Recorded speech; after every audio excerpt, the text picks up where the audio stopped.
Hi! I'm Shiva analyst. ఇవాళ నేను నా ట్రేడ్ బ్రేక్‌డౌన్ అనాలిసిస్ చెప్దాం అనుకుంటున్నా. సో, నేను నిన్న గోల్డ్‌లో ట్రేడ్ తీసుకున్నా. So, first higher time frame నుంచి స్టార్ట్ చేస్తా. ఇక్కడ మన ఆర్డర్ బ్లాక్ వచ్చేసి మన డైరెక్షన్ వచ్చేసి సెల్ సైడ్ ఉంది. సో, నేను డే టైమ్ ఫ్రేమ్‌లో చూసేటప్పుడు సీఆర్‌టీ థియరీ వాడతా. సో, ఇక్కడ హై స్వీప్ అయిపోయింది. నెక్స్ట్ లో బ్రేక్ అయింది. సో, నేను సెల్ సైడ్ తీసుకుంటాను నా డైరెక్షన్. 1 అవర్‌కెళ్తే ఓకే డన్. ఇక్కడ లిక్విడిటీ స్వీప్ అయింది.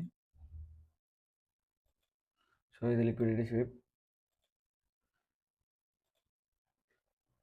ఇక్కడ చేంజ్ ఆఫ్ క్యారెక్టర్ అయింది.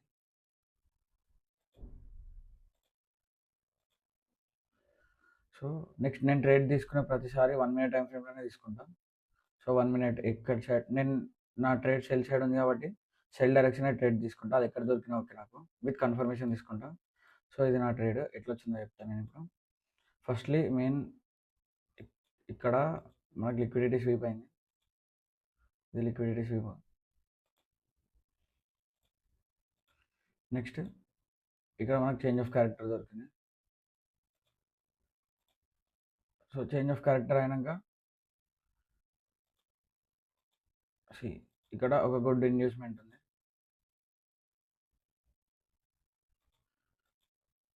ఇది ఇండ్యూస్‌మెంట్. ఇండ్యూస్‌మెంట్ మీద ఫస్ట్ ఆర్డర్ బ్లాక్‌ని నేను కన్సిడర్ చేసి అక్కడి నుంచి ట్రేడ్ తీసుకొని కన్సిడర్ చేస్తాను. So, this is my order black in 1 minute time frame. Okay. ఇప్పుడు ఇక్కడ లిక్విడిటీ స్వీప్ అయినంక నేనేం చేస్తా అంటే నా కన్ఫర్మేషన్ కోసం candle range theory CRT concept వాడతా. ఫస్ట్ ఇక్కడ లిక్విడిటీ స్వీప్ కావాలి క్యాండిల్ టు క్యాండిల్. తర్వాత ఈ క్యాండిల్ హై బ్రేక్ అయినంక నేను ఎంట్రీ ప్లాన్ చేస్తా. సో, నేను ఇక్కడ ఎంట్రీ ప్లాన్ చేసినా నాది.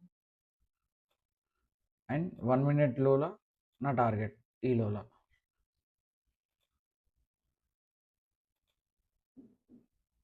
ఈ లో నా టార్గెట్. సో, ఇట్లా 1 మినిట్ టైమ్ ఫ్రేమ్‌లో తీసుకోవడం వల్ల ఏందంటే మన ఎస్ఎల్ అనేది తగ్గుంటది. ఎస్ఎల్ పిప్స్ తక్కువుంటాయి. టార్గెట్ ఎక్కువుంటది. ఇలా మనం 1:3, 1:4 అట్లా క్యాప్చర్ చేసుకోవచ్చు. సో, ఇది నా trade breakdown analysis with SMC concept. Thank you.